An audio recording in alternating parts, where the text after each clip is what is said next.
दोस्तों नमस्कार, मैं आप सभी का एक बार फिर से स्वागत करता हूं आपके अपने YouTube चैनल पर। अगर आप भी रेलवे की तैयारी कर रहे हैं और साइंस में भटक रहे हैं दोस्तों, तो आपने बहुत अच्छी वीडियो को चुना है। तो दोस्तों अगर आप रेलवे की किसी भी भर्ती एग्जाम की तैयारी कर रहे हैं तो ये रेलवे के लिए बहुत स्पेशल वीडियो बनाया गया है। तो चलिए दोस्तों वीडियो को शुरू करते हैं। इसमें हम आप लोगों को क्या करेंगे, साइंस के बहुत ही मोस्ट इंपॉर्टेंट प्रश्न रखे हैं, जो कि आप लोग इस प्रश्न को जरूर देखिए और समझिए। दोस्तों ये बार बार रिपीट हुए प्रश्न हैं। आपका पहला प्रश्न है कि फ़ारेनहाइट में मानव शरीर का सामान्य ताप कितना होता है। मैं आपको बता दूं कि फ़ारेनहाइट में 98.6 होता है, और अगर केल्विन की बात किया करें तो 310 होता है। 310 दिया रहेगा, परंतु एग्जैक्ट 310.15 केल्विन होता है और 37 डिग्री सेल्सियस होता है। तो मानव शरीर में फ़ारेनहाइट में पूछा है तो 98.6 हो जाएगा इसका करेक्ट आंसर। आशा करता हूँ ये पहला प्रश्न आप सबके समझ में होगा। आपका दूसरा प्रश्न आपकी स्क्रीन के सामने है। आपका दूसरा प्रश्न कह रहा है दोस्त कि ब्रह्मांड में सबसे अधिक मात्रा में कौन सा तत्व पाया जाता है। तो ब्रह्मांड में सबसे ज़्यादा अधिक तत्व कौन सा पाया जाता है, तो याद रखना ब्रह्मांड में सबसे ज़्यादा हाइड्रोजन पाया जाता है। परंतु अगर बात ये करे कि पृथ्वी पर सबसे ज़्यादा कौन सा तत्व पाया जाता है, तो दोस्तों याद रखना पृथ्वी पर सबसे ज़्यादा ऑक्सीजन पाया जाता है। और पूरे क्या कहते हैं भैया, पूरे वायुमंडल की बात किया जाए तो पूरे वायुमंडल में नाइट्रोजन पाया जाता है सबसे अधिक। तो बात क्या कर रहा है, ब्रह्मांड में सबसे अधिक मात्रा में कौन सा तत्व पाया जाता है, तो हाइड्रोजन पाया जाता है। वायुमंडल में पूछे जाए तो नाइट्रोजन, और पृथ्वी पर ऑक्सीजन। आशा करता हूँ, उम्मीद करता हूँ ये मेरी बातें आप सभी लोगों को समझ में आ रही होंगी। अगर आपको कहीं भी डाउट लग रहा है मेरे भाई, तो कमेंट सेक्शन में जरूर कमेंट करिए, हम आप सभी लोगों के प्रश्नों का उत्तर जरूर देंगे। तो आपका अगला प्रश्न आपके स्क्रीन के सामने है। कह रहा है कि सापेक्षता का सिद्धांत किसने प्रतिपादित किया। तो जो सापेक्षता का सिद्धांत है मेरे दोस्त, इसको किसने प्रतिपादित किया, इसको किया था आइंस्टाइन ने। किसको, आइंस्टाइन ने किया था सापेक्षता के सिद्धांत को। ठीक है, हम लोग चलते हैं अपने अगले प्रश्न की ओर। आशा करता हूँ आप सभी को मेरी हर बात, मेरी हर पॉइंट आप सभी के समझ में आ रहा होगा। आपका अगला प्रश्न आपकी स्क्रीन के सामने है। कह रहा है कि तैरने का सिद्धांत की खोज किसने की थी। तो दोस्तों आपको मैं बताना चाहूँगा कि तैरने का जो सिद्धांत है, इसकी खोज किसने किया था, तो याद रखना मेरे दोस्त, इसकी खोज किया था कौन, आर्किमिडीज ने। कौन मेरे दोस्त, आर्किमिडीज। जितने प्रश्न बता रहा हूँ कॉपी में नोट करते चलिए। कल से आपका स्पेशल क्लास चलेगी, बिल्कुल डेमो आप लोग देखना जरूर मत भूलना। कल आपका सेल पर चलेगा। सेल मतलब होता है कोशिका। कोशिका खोज किया था रॉबर्ट हुक ने 1665 ईस्वी में। उसके बाद 1674 ईस्वी में एंटोनी वॉन लीवेनहॉक ने किया था, जिसे फादर ऑफ वेक्टरोलॉजी कहा जाता है। 1665 ईस्वी में किया था, परंतु याद रखना इन्होंने मृत कोशिकाओं को खोज किया था। कार्क जैसे जीव को काट कर इन्होंने सूक्ष्मदर्शी में देखा तो यहाँ पर कई चैम्बर दिखाई दिए थे। पूरा डिटेल में वीडियो चलेगा, कोशिका से लेकर पूरा हर टॉपिक चलेगा। यकीन मानिए, विश्वास रखिए, आपके ग्रुप डी से लेकर एनटीपीसी तक हर एग्जाम की तैयारी यहाँ पर साइंस पूरा 100% कराया जाएगा। कोई प्रश्न बाहर नहीं जाएगा मेरे भाई, बस विश्वास रखिए, उम्मीद करिए। आप इस चैनल को जरूर अपना प्यार और सपोर्ट दिखाइए। आपका अगला प्रश्न है मेरे दोस्त, कह रहा है कि थायराइड ग्रंथ की अत्यधिक वृद्धि किसकी कमी के कारण होती है। तो थायराइड ग्रंथ जो होती है भैया, ये किस में होता है, गले में होता है और गले में होता है। तो दोस्तों थायराइड ग्रंथि की अत्यधिक वृद्धि किसकी कमी के कारण होता है, तो आयोडीन की कमी के कारण होता है। आयोडीन दोस्तों नमक में पाया जाता है, तो नमक को आप लोग जरूर खाइए। नमक खाइए, नमक खाने का बहुत ही ज़्यादा फायदा है। ठीक है दोस्तों, आशा करता हूँ, उम्मीद करता हूँ ये प्रश्न एक एक पॉइंट मेरा समझ में आ रहा होगा।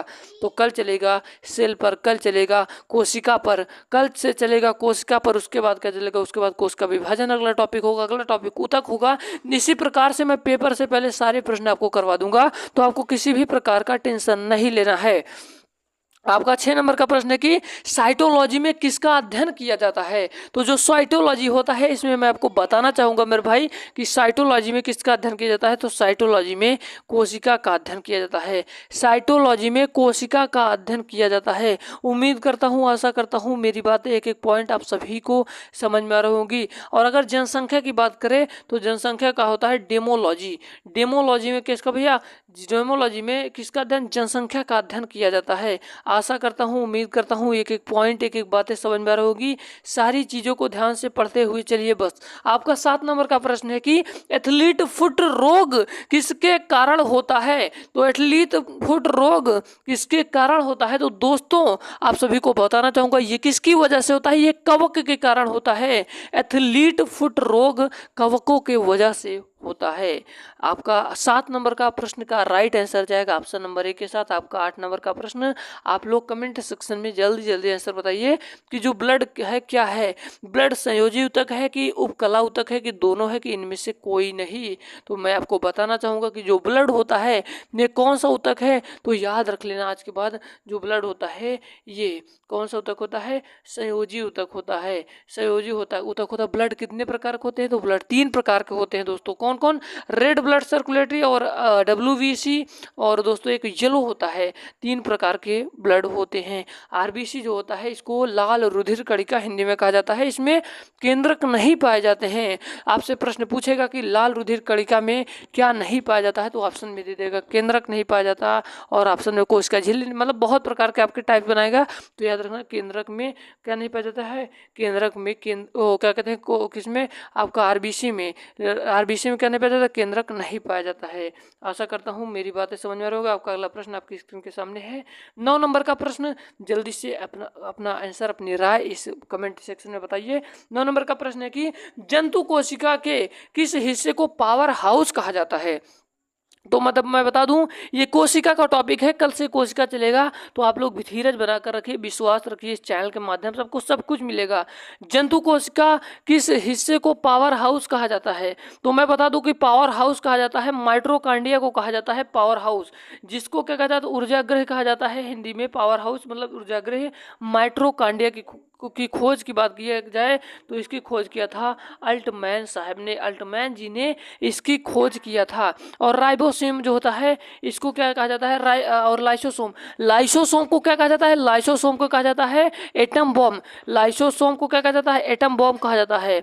लाइसोसोम जो होता है दोस्तों इसको क्या कहा जाता है, एटम बॉम्ब। इसका मतलब होता है आत्महत्या की थैली कहा जाता है, किसको, लाइसोसोम को कहा जाता है। और राइबोसोम को क्या कहा जाता है, राइबोसोम की प्रोटीन की फैक्ट्री कहा जाता है राइबोसोम को। आशा करता हूँ, उम्मीद करता हूँ मेरी सारी बातें, सारा टॉपिक, सारा पॉइंट आप सभी के समझ में आ रहा होगा। तो देर किस बात की, आप लोग चैनल को जल्दी से सब्सक्राइब का बटन दबाइए, और आप लोग हमारी वीडियो को अभी तक लाइक नहीं किया तो वीडियो को लाइक कर देना दोस्तों, क्योंकि एक वीडियो बनाने के लिए मैं बता रहा हूँ बहुत ज़्यादा मेहनत करना पड़ता है। ठीक है, आपका 10 नंबर का प्रश्न आपकी स्क्रीन के सामने है, और अपनी राय अपना कमेंट सेक्शन में जरूर बताइएगा, क्योंकि हम हर प्रश्न का आपका जवाब देंगे पूरा विश्वास के साथ। आप विश्वास रखिए। बस आपका 10 नंबर का प्रश्न आपकी स्क्रीन के सामने है, कह रहा है कि मानव लीवर में कौन सा विटामिन पहले से मौजूद होता है। तो आज से याद रखना कि जो मानव लीवर होता है इसमें कौन सा विटामिन पहले से ही मौजूद रहता है। तो याद रखना मेरे भाई, जो विटामिन ए होता है ये पहले से ही मौजूद रहता है।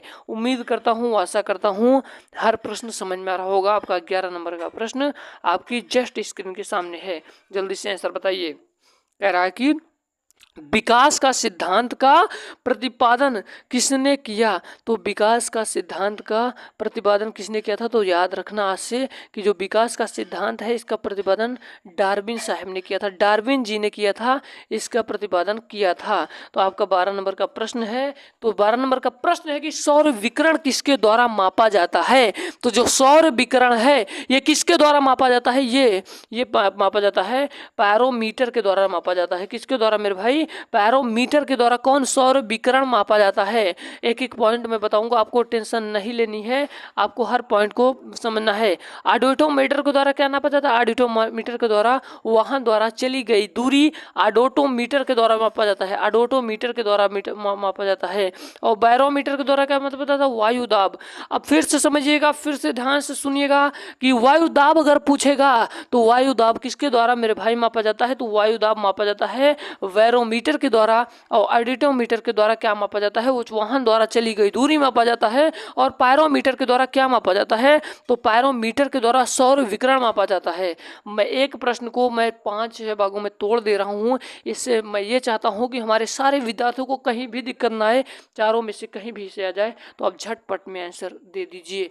आपका 13 नंबर का प्रश्न मेरे भाई लोग आपकी स्क्रीन के सामने है। कह रहा है कि एक्सरे आविष्कार किसने किया था।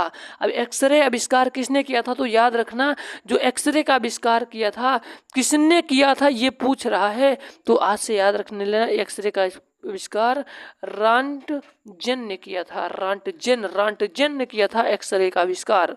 आपका 14 नंबर का प्रश्न आपकी स्क्रीन के सामने कह रहा है कि स्कूटर का आविष्कार किसने किया था। तो स्कूटर का आविष्कार तो मैं बताना चाहूँगा चार्ल्स वेबेज ने किया था। कंप्यूटर का आविष्कार किसका, कंप्यूटर का आविष्कार किसने किया था अगर आ जाए तो चार्ल्स वेबेज। और जेएल वेट्स ने टीवी का आविष्कार किया था। टीवी का आविष्कार की बात करें तो जेएल वेट्स ने किया था। और स्कूटर का आविष्कार किसने किया था, तो स्कूटर का आविष्कार जीवराड शाह ने किया था। Right answer option number B के साथ जाएगा। आपका 15 नंबर का प्रश्न आपकी स्क्रीन के सामने है। कह रहा है कि पादप कोशिका भित्ति किसकी बनी होती है। तो जो पादप कोशिका भित्ति होती है यह सेलुलोज की बनी होती है। सेलुलोज की बनी होती है पादप कोशिका भित्ति। और याद रखना दोस्तों पादप जो होता है पादप कोशिका में इसमें कोशिका झिल्ली कोशिका भित्ति दोनों पाई जाती है। परंतु जंतु कोशिका में क्या होता है, यहाँ पर जंतु कोशिका में केवल क्या पाया जाता है, कोशिका झिल्ली ही पाई जाती है। कोशिका झिल्ली का काम क्या होता है मेरे भाई, कोशिका झिल्ली अर्धपारगम में होती है। और ये क्या होती है, ये कोशिका को अपनी कवच में रखती है, यानी कि इसके सारे मटेरियल को, इसके अंदर के सारे मटेरियल को सुरक्षा प्रदान करती है। कौन, कोशिका झिल्ली प्रदान करती है। और याद रखना पादप कोशिकाओं में केंद्रक पाया जाता है। अगर कोई पूछे क्या केंद्रक पाया जाता है तो हाँ केंद्रक पाया जाता है, परंतु पादप कोशिकाओं में केंद्रक किनारे की ओर पाया जाता है, ना कि मध्य भाग में पाया जाता है। किनारे की ओर पाया जाता है याद रखना। परंतु जंतु कोशिकाओं में केंद्रक क्या होता है, केंद्रक पाया जाता है मध्य में पाया जाता है। और केंद्रक की खोज किसने किया था, तो केंद्रक की खोज किसने किया था, तो रॉबर्ट ब्राउन ने किया था। और केंद्रक को क्या कहा जाता है, तो कोशिका का माइंड भी कहा जाता है केंद्रक को। मेरी बातों को ध्यान से सुनना, मेरी हर पॉइंट को बताए हुए पॉइंट को बड़े ध्यान से सुनना। यकीन मानिए आपका सिलेक्शन होगा। आप विश्वास रखिए इस चैनल के माध्यम से। और आपको बता दूं, गारंटी लेता हूं कि अगर आप मेरे साथ जुड़े रहे तो साइंस का लेवल इतना भयानक तैयार करवा दूंगा कि कोई भी प्रश्न आपके क्षेत्र से बाहर नहीं जाएगा। आपका अगला प्रश्न आपकी स्क्रीन के सामने है, जस्ट आपकी स्क्रीन के सामने है, बताने की प्रयास करिए। कह रहा कि अफीम के किस भाग से मार्फिन की प्राप्ति होती है। तो अफीम के किस भाग से मार्फिन की प्राप्ति होती है, तो मेरे दोस्त लोग याद रखना किससे होती है, फल आवरण से होती है। आशा करता हूँ, उम्मीद करता हूँ मेरी बातें, मेरी चीज़ें समझ में आ रही होंगी। कहीं भी भैया लोग डाउट लगे तो कमेंट सेक्शन में कमेंट कर दीजिएगा। मैं इसीलिए यूट्यूब पे आया हूँ, मेरा कोई उद्देश्य नहीं कि खूब व्यूज आ जाए या हुआ कुछ नहीं दोस्तों, बस आप लोगों का प्यार चाहिए। मैं चाहता हूँ कि बहुत सारे लोगों तक पहुँचे, क्योंकि ये कंटेंट पूरे यूट्यूब पर आप खंगाल डालिएगा नहीं पाएंगे। और कल जो कोशिका की क्लास होगी ना, चैलेंज करता हूँ दोस्तों, कहीं से कोई भी प्रश्न आ जाएगा आप हिला कर रख देंगे, ठीक है। तो एक एक पॉइंट को मैं बताऊँगा। किस पेड़ की छाल का उपयोग मसाले के लिए किया जाता है। तो याद रखिए किस पेड़ की छाल का उपयोग मसाले के लिए किया जाता है, तो दालचीनी।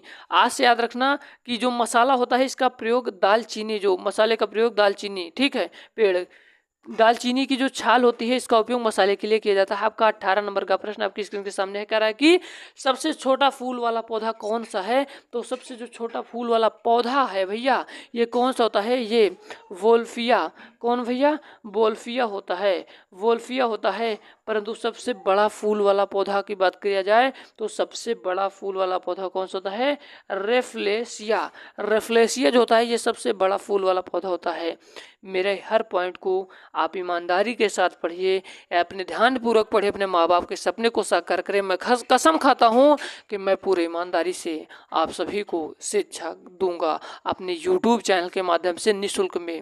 आपका अगला प्रश्न है कि कि किस प्रकार के पौधे सूर्य प्रेमी कहलाते हैं। तो याद रखना मेरे दोस्त, मेरे भाई, सूर्य प्रेमी कहलाते हैं हेलोफाइट। ऑप्शन नंबर सी के साथ जाएगा आपका 20 नंबर का प्रश्न है। 20 नंबर का प्रश्न है कि मानव शरीर का सबसे बड़ा अंग कौन सा है। तो मानव शरीर का सबसे बड़ा अंग लीवर होता है, लीवर होता है। कुछ लोग तो भैया कहेंगे पेटवा में खाना ज्यादा आवा था तो इसलिए पेट मार देंगे, तो ये गलत बात है।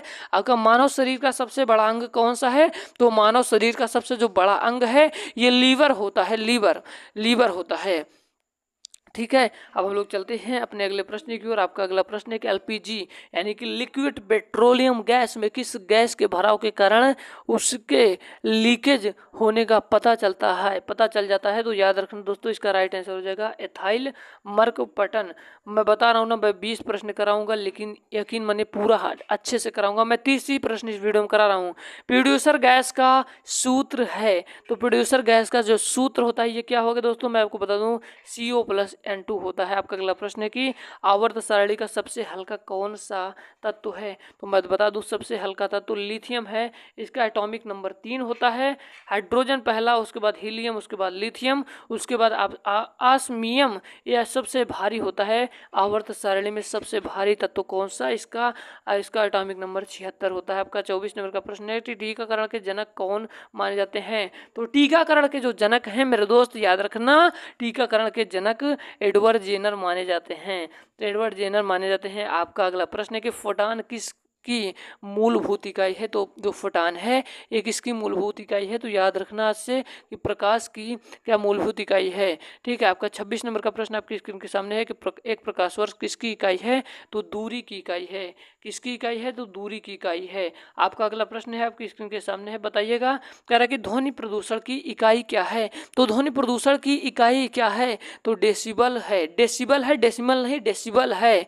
तो डेसिबल नहीं, डेसिमल नहीं, डेसिबल है। तो आपका अगला प्रश्न आपकी स्क्रीन के सामने है, कह रहा है कि वॉशिंग सोडा का फार्मूला है। तो वॉशिंग सोडा का जो फार्मूला है मेरे भाई NO2CO3 है, NO2CO3 है। आपका अगला प्रश्न है कि कैल्शियम नाइट्रेट का सूत्र है। तो कैल्शियम नाइट्रेट का सूत्र मेरे भाई लोग CaNO3 है। आपका हम लोग चलते हैं अगले प्रश्न की और। आपका लास्ट प्रश्न है कि भोजन की ऊर्जा किस इकाई में मापी जाती है। तो किस में मापी जाती है, तो कैलोरी में मापी जाती है। आप लोगों के सामने एक प्रश्न रख रहा हूँ, जल्दी से आप सभी लोग इसका कमेंट सेक्शन में अपना उत्तर जरूर बताइएगा। मैं आपसे प्रश्न ये रख रहा हूँ कि जो दोस्तों, मैं आपके सामने एक प्रश्न रख रहा हूँ जो कि सेल का है। मैं आपसे ये पूछ रहा हूँ कि सेंट्रोसोम का काम क्या होता है। सेंट्रोसोम का काम क्या होता है, आप लोग इसका बताइएगा, इसका जवाब दीजिएगा। और तारकाय की खोज किसने किया था, तारकाय की खोज किसने किया था। तो आप लोग कमेंट सेक्शन में बताइएगा। मिलते हैं किसी नए वीडियो में, तब तक के लिए जय हिंद, वंदे मातरम, मेरा भारत महान। आप सभी का मैं दिल से हरदम स्वागत करता रहूँगा आपके चैनल